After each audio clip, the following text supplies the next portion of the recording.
හිතන්නකෝ ඔයාගාව පාන් ගෙඩියක් තියෙනවා කියලා.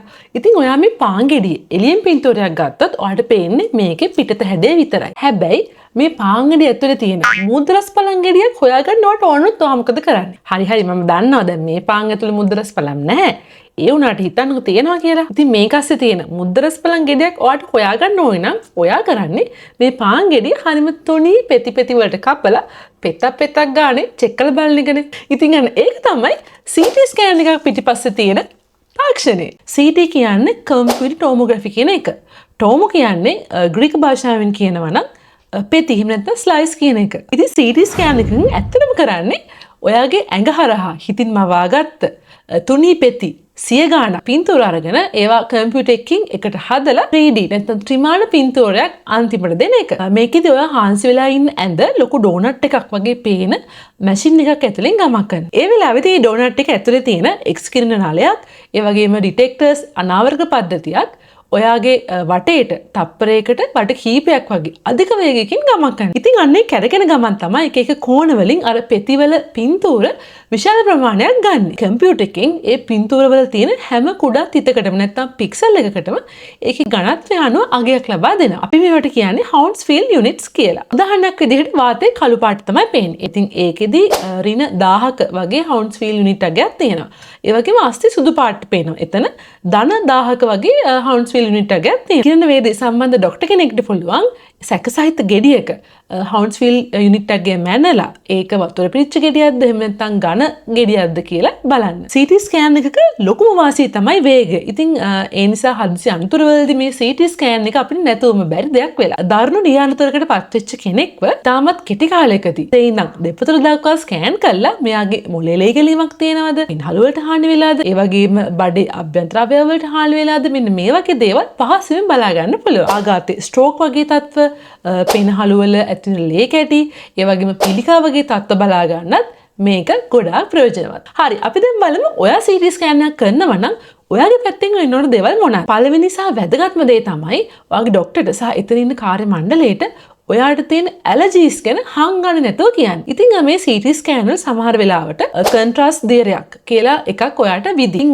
සමහර අයට මේක ඇලර්ජික් වෙන්න පුළුවන්. ඒ නිසා ඔයාට කලින් ඒ දියරයට ඇලර්ජික් වෙලා තියෙනවා නම් එහෙම නැත්නම් මුහුදු ආහාර වලට අයඩින් සහිත දේවල් වලට ඇලර්ජික් මොන හරි තියෙනවා නම් ඒක හංගන්නේ නැතුව ඇත්තම කියන්න. මම කියවනේ සමහර අයට මේ කොන්ට්‍රාස්ට් ඩයි එකක් විදිනවා කියලා. ඉතින් එහෙම විදලා ඒක අපේ ඇඟෙන් අයින් කරලා ඒක පෙරලා අයින් කරන්න අපේ වකුගඩු වලින්. ඉතින් ඔයාට කලින් වකුගඩු අමාරුව වකුගඩු සම්බන්ධ මොනාහරි ලෙඩ රෝග තියෙනවා නම් ඒ බවත් හංගන්න නැතුව අනිවාර්යෙන් කියන්න. හරියට වකුගඩු වල ක්‍රියාකාරීත්වය බලන සීරම් ක්‍රියටිනින් කියන ටෙස්ට් එක කලින් ඔයාට කරගෙන එන්න කියලා කියයි. ඒ වගේම වැදගත්ම දෙයක් තමයි ඔයා ප්‍රෙග්නන්ට් සහ ප්‍රෙග්නන්ට් වෙන්න බලාපොරොත්තු වෙමින් ඉන්නවා නම් ඒ ගැන මොකක් හරි සැකයක් තියෙනවා නම් ඒ ගැන අනිවාර්යෙන්ම කාර්ය මණ්ඩලයට කලින් කියන්න. සාමාන්‍යයෙන් CT ස්කෑන් එකට පැය 4කට 6කට කලින් ෆාස්ටිං ඉන්න කියලා ඔයාට උපදෙස් හම්බෙයි. ඉතින් එතනට යනකොට ඔයාගේ ඇඳුම් වල ලෝහ බොත්තම් එහෙම නැත්නම් සිප් වගේ දේවල් නැති සැහැල්ලු පහසු වෙනුමක් ඇඳගෙන යන්න. ඒ වගේම ඇඟේ තියෙන සීලම ආභරණ වර්ග ඉවත් කරලා යන්න. ඉතින් මෙතනදී ඔයාට දැනෙන්නේ ඔයා ඉන්න ඇඳ මැෂින් එක ඇතුළට එහාට මෙහාට යනවා විතරයි. පොඩි ස්ගාන සද්දයක් ඇහුණට අර MRI ස්කෑන් එක වගේ විශාල ශබ්ද මෙතනදී ඇහෙන්නේ නැහැ.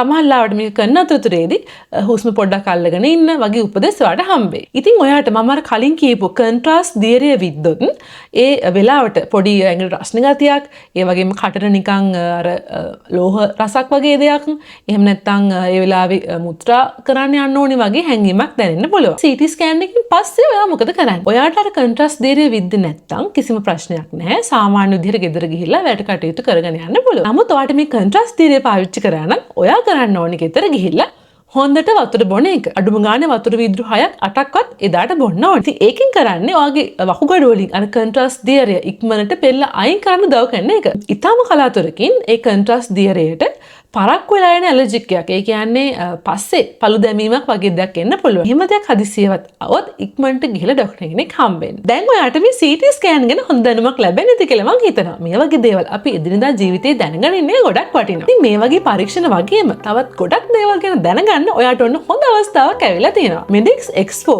කොළඹ ජාත්‍යන්තර වෛද්‍ය සුව සේවා සහ ආයුර්වේද ප්‍රදර්ශනයේ ඔක්තෝබර් මාසේ 17, 18, 19 දවස් 3ේදී කොළඹ BMI CH එකේදී පැවැත්වෙනවා. ඉතින් එදාට ආවොත් ඔයාට නොමිලේම විවිධ රෝග ගැන දැනුවත් වෙන සම්මාන්ත්‍රණ, විශේෂඥ වෛද්‍ය උපදෙස්, ඇස් කන් වගේ විවිධ පරීක්ෂණ වල සහභාගී වෙන්න අවස්ථාව, ආයුර්වේද උපදෙස් මේ හැම දෙයක් ගැනම හොඳ දැනුමක් ලබා ගන්න පුළුවන්. ඒ විතරක් නෙමෙයි ඔයාගේ සුරතල් සත්තුන්ගේ ලෙඩ රෝග ගැන දැනගන්න පුළුවන්. මේ වටිනා අවස්ථාව මිස් කරගන්න එපා. මේ ගැන ඔයාගේ යාළුවෝ දැනුවත් කරන්න, එයාලා මේ වීඩියෝ එකට ටැග් කරන්න, එයාලත් එක්ක ෂෙයා කරගන්න වගේම ඔයාගේ දසත් කමෙන්ට් එකක් දාගෙන යන්න අමතක කරන්න එපා.